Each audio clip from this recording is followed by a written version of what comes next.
أعوذ بالله من الشيطان الرجيم بسم الله الرحمن الرحيم الحمد لله رب العالمين الحمد لله الذي يجيبني حين أناديه ويستر علي كل عورة وأنا أعصيه ويعظم النعمة علي فلا أجازيه ثم الصلاة والسلام على أشرف الأنبياء والمرسلين سيدنا وحبيب قلوبنا أبي القاسم المصطفى محمد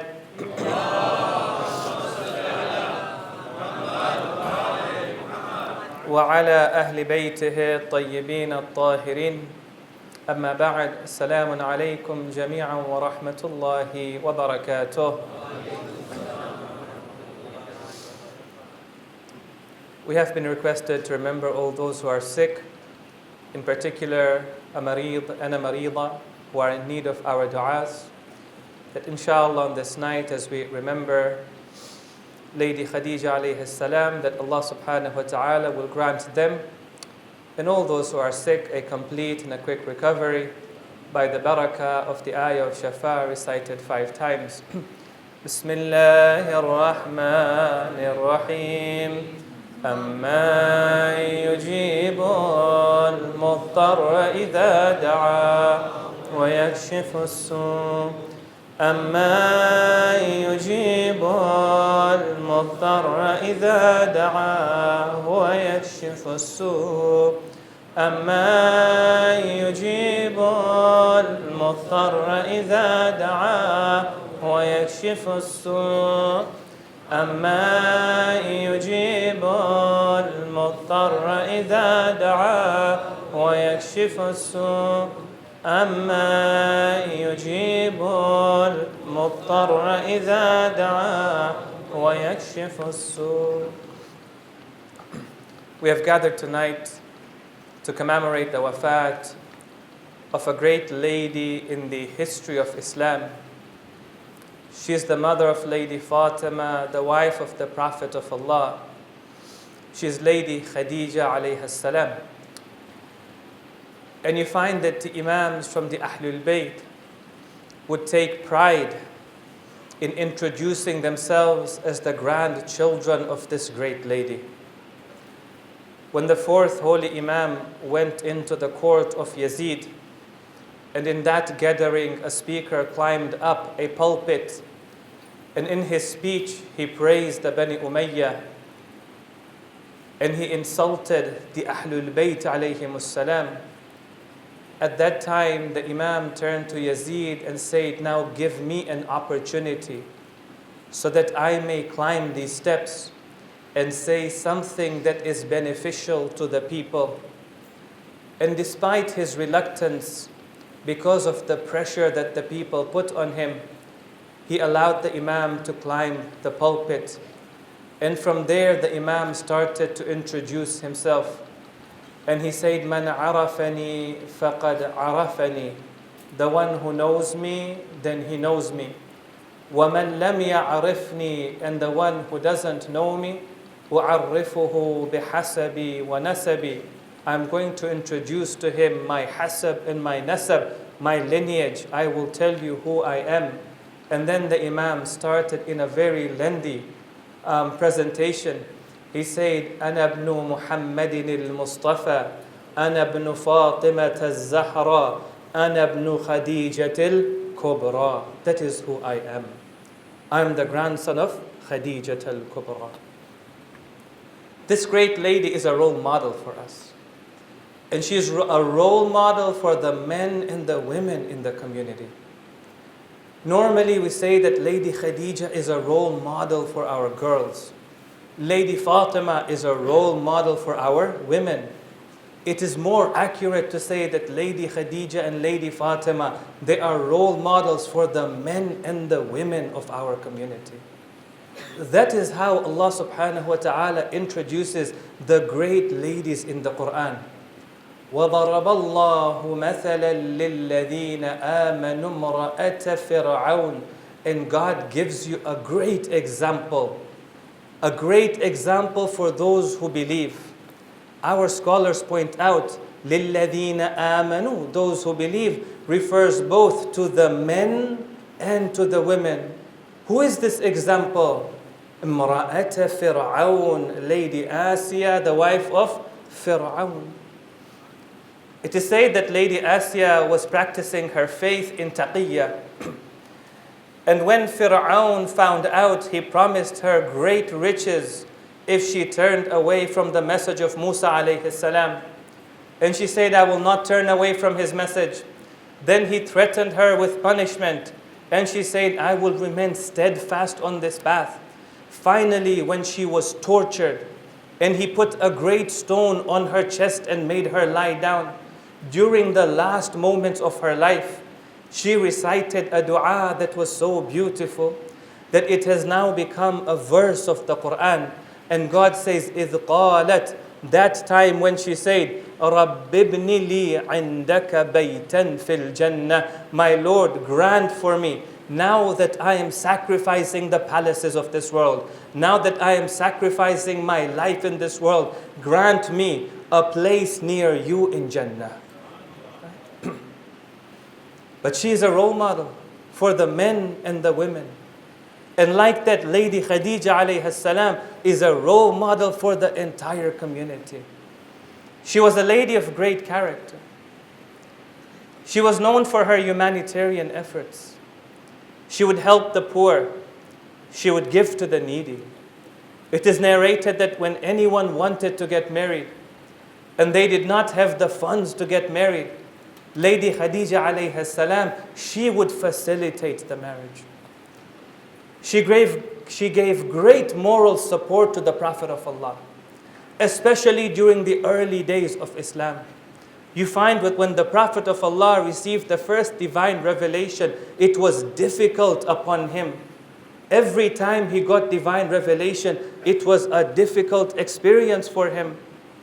And therefore the Prophet of Allah, when he got his first revelation, the first person that he came to was Lady Khadija alayhi salam. In the narrations of history we're told, كان رسول الله صلى الله عليه وآله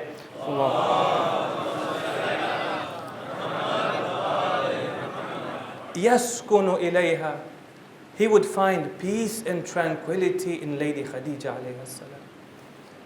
When he would face the hardships and the difficulties that the Meccans would give him, at the end of the day, he would come to Lady Khadija alayhi salam. Even after she passed away, for many years the Prophet of Allah would continue to remember her. He would mention her abundantly. He would praise her abundantly. Until Jibreel came down to the Prophet of Allah and said, Ya Rasulullah, we give you the glad tidings that Khadija alayhi salam has been given a house in paradise made of this and that. One day it is said that the Prophet of Allah had a sheep slaughtered in his house. And immediately he said, cut this piece of the meat and send it for the friends and the family of Khadija alayhi salam. And then he would say, Inni la uhibbu habibaha, for surely I like those people whom Khadija used to like as well. She was a great moral support for the Prophet of Allah. But her greatest contribution to Islam, and the reason why we are remembering her today, and why she is a great lady, is because she was a great mujahida of Islam. She was a warrior of Islam. You look at all of the great ladies that we have in history, all of them were mujahidas. Lady Maryam alayhi salam, she struggled against the factions in her society. Lady Asiya alayhi salam, she struggled against Fir'aun and his system. Lady Fatima Zahra alayhi salam was the first defender of wilayah. Yes. When she fought for her rights in Fadak, Fadak was not about land. Fadak was her way to fight for the rights of Amirul Mu'mineen, the wali of Allah at that time. Lady Khadija was also like that. And she supported the Prophet of Allah by financing his religious, social, and political movement at a time when nobody was willing to help the Prophet of Allah. It came at a great cost for her, at the cost of her dignity in Qurayshi society, at the cost of her business when she was running it in Mecca. Allah subhanahu wa ta'ala says in the Quran, أَلَمْ يَجِدْكَ يَتِيمًا فَآوَى وَوَجَدَكَ ضَالًّا فَهَدَى وَوَجَدَكَ عَائِلًا فَأَغْنَى. Allah subhanahu wa ta'ala found that you were in financial need. God provided for you. Allama Taba'i says, it is sufficient honor and dignity for Lady Khadija that she was the means through which Allah subhanahu wa ta'ala gave financial means to the Prophet of Allah. But it's important for us today to briefly touch upon the concept of jihad itself, and to define what does jihad mean in the context of Islam. Because you find today that this beautiful concept of the Quran has been distorted and perverted in the media. It has been distorted by some groups whom you find within the Muslim societies, within the Muslim lands. That today when you open the media, jihad has become synonymous with senseless violence, with indiscriminate violence, with violence against non-Muslims just because they are non-Muslims. And nothing can be further than the true definition of jihad itself. And one thing that is lost sometimes in the media is that these acts of jihad and jihadists are not being carried out for any religious reasons. They're not being carried out for any ethical reasons in many of the cases which are mentioned in the media. One of the university professors in Chicago, he carried out a piece of research where he studied over 300 cases of suicide bombings, most of which are reported in the media. And after researching each and every one of them, he said, in most cases I found that these actions carried out by the terrorists had little or nothing to do with any religious ambition, had nothing to do with Islam, and had everything to do with nationalistic and political agendas. And yet their actions are related to Islam. What is also not mentioned sometimes in the media is that some of the greatest and the largest victims of these acts of terrorism, which are called jihad in the media, are Muslims themselves. In 2011, the National Counter-Terrorism Center in the US, an organization that is commissioned and funded by that government, they produced a report in which they said, in the cases where the affiliation, the religious affiliation of the victims of terrorism could have been determined, we have found that up to 82 to 97% of them were Muslims. Is that narrated in the media? It is not. Okay? So the concept of jihad itself has been distorted and perverted in the media today. On the other hand, our response as well sometimes is not an accurate response. Sometimes we restrict the meaning of jihad. If somebody asks you, is jihad a part of Islam? Sometimes you say to him, it is, but it's only a personal jihad. It is jihadun nafs. There is no doubt that jihadun nafs is a part of jihad in Islam. But it is not by any means the entire definition of jihad in Islam.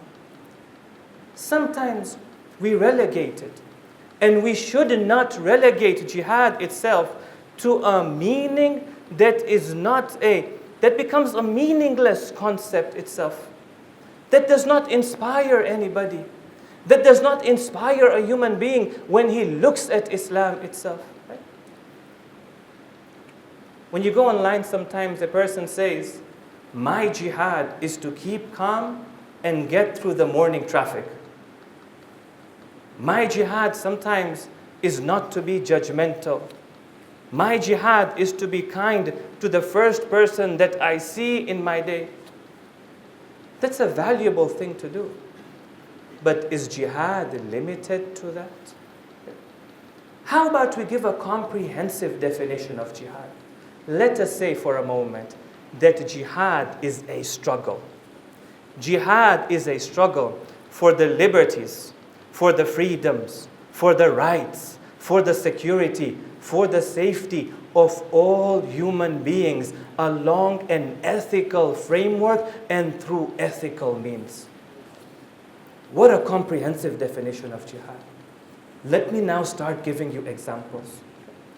The Prophet of Allah, Hadrat Muhammad Mustafa sallallahu alayhi wa alihi,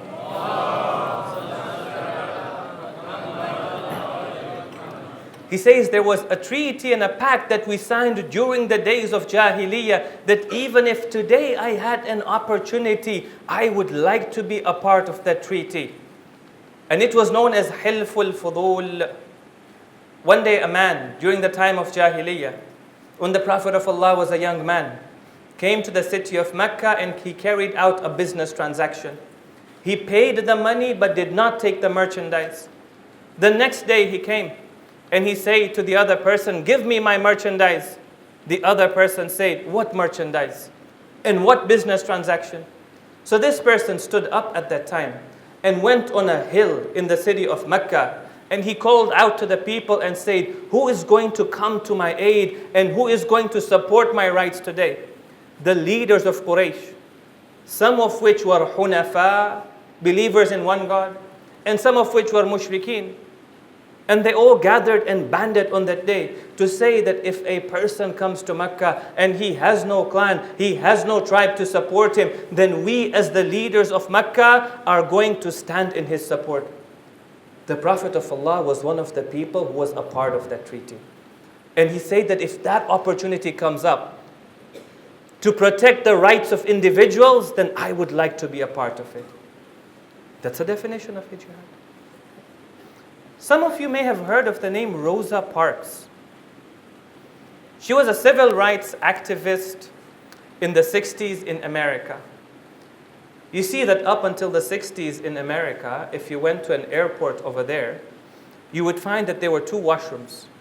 One for white people and one for colored people. Okay? Even on the buses, there were two areas.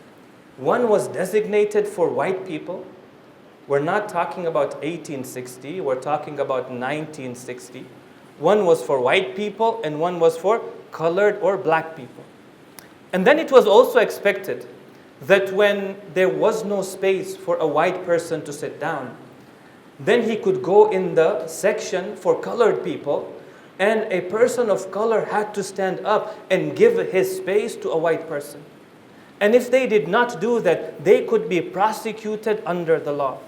One of the peoples in the 50s or the 60s was Rosa Parks, who decided one day on the bus that I am not going to give space to this person because I should not be forced under the law to give a seat to a person of another race.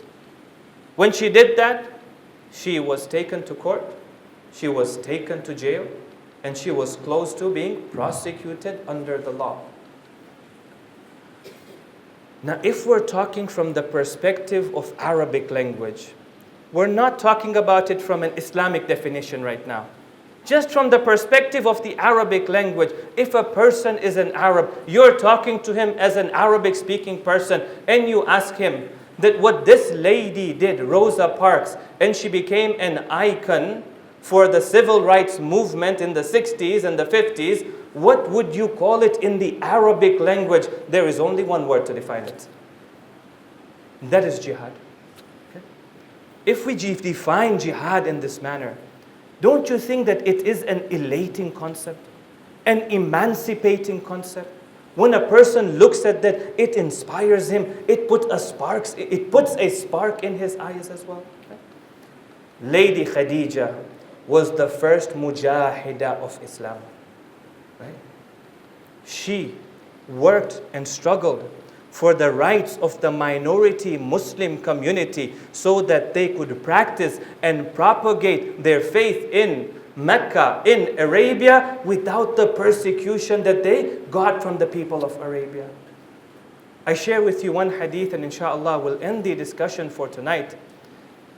It is narrated by one of the wives of the Prophet, who was very young at that time.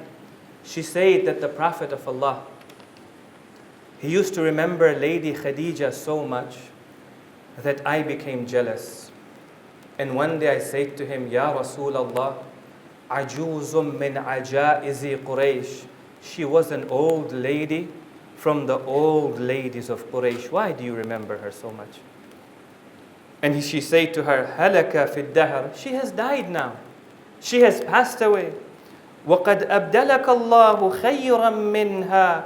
And Allah subhanahu wa ta'ala has given you someone better than her. He has given you wives who are younger than her. She said, the moment I had said that, the color of the face of the Prophet of Allah changed.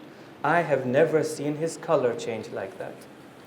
The only time it would change like that is when he got a very heavy divine revelation. And then he turned to me at that time and he said, Ma abdalani Allahu khayran minha. No, by God, He has not replaced for me anyone better than her. And then the Prophet of Allah said, Amanat bi idha kafara bin nas. She believed in me when no one was willing to believe in me. That was her jihad. وَصَدَّقَتْنِي إِذَا كَذَبَنِيَ النَّاسِ. And she testified to the truth of my message when all the people say, you are speaking falsehood. وَوَاسَتْنِي بِمَالِهَا إِذَا حَرُمَنِيَ النَّاسِ. And she gave me of her wealth and shared it with me when everybody else deprived me of that wealth. In fact, the narrations of history tell us the day Lady Khadija passed away, they had no money even to buy a kafan for her. The Prophet of Allah used one of his abas to give a kafan to Lady Khadija alayhi salam. And the Prophet of Allah said that Allah gave me a child from her and her. Right? This was the status of Lady Khadija, the great and amongst the first mujahida of Islam. And she has left an example for us today, a definition of jihad that we can proudly share with the world today and inspire human beings around the world. Sallu ala Muhammad wa ali Muhammad.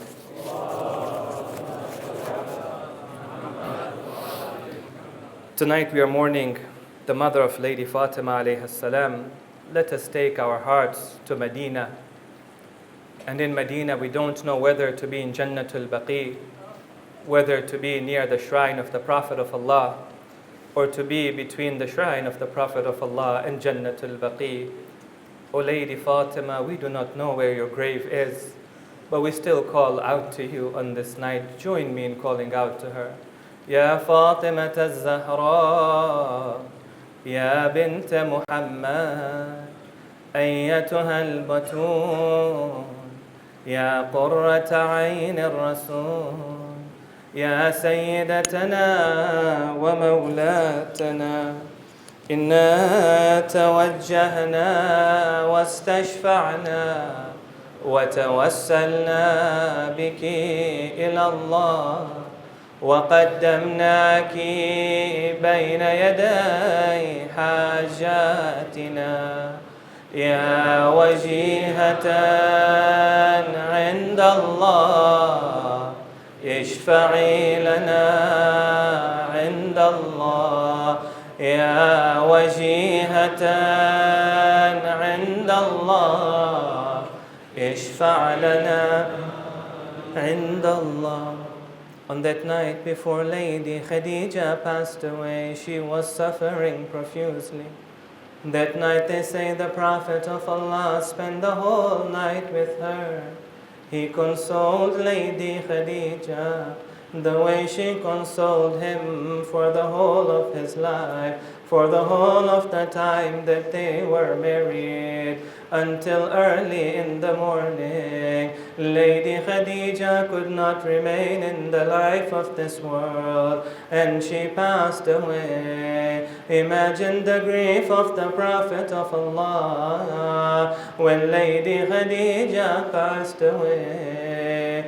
He buried her in the shayb of Abu Talib.